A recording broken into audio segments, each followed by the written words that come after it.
pari virttä laulettiin. Glögit, piparit ja todistuksenkin reppuun sain.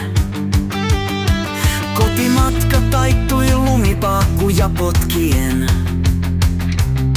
Sit kaveri hakemaan pihalätkäpeleihin. Piparkakkutalon muotit oli kai leikattu lehdestä. Ranskan pastilleja katolla pensaat kuulista vihreistä. Kuusen valot jossain DDR:ssä valmistettuja. Yeah. Ei kukaan halunnut pandan ananaskon vehtejä. Aattona saunasta suoraan hankeen vähän kierimään. Laatikot ja kinkku ne joo mukavasti lämmittää.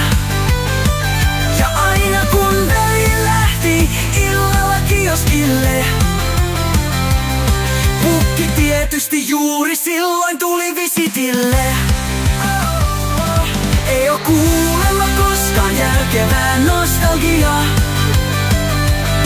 Eikä syytä enää omaa lapsuutta muistella. Mut mitä sitä voi kun joskus tässä iässä saattaa tuntuu jotain pientä roskaa silmässä. Kun mä muistan ysärijoulun Jyväskylässä.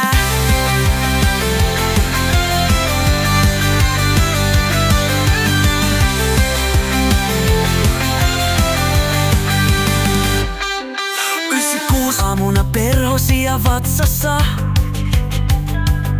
Äiti keittiössä hääri joulumusa mankasta.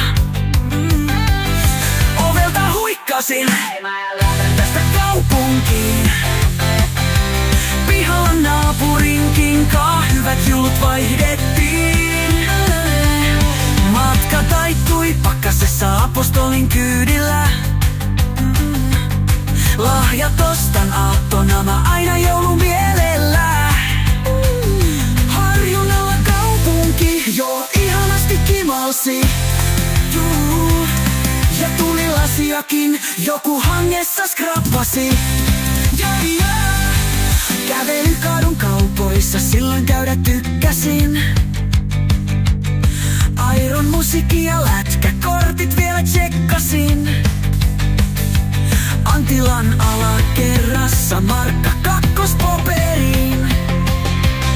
Eikä haitannut vaikka tuplaus seiskalla kosahtii. Ei oo kuulemma koskaan järkevää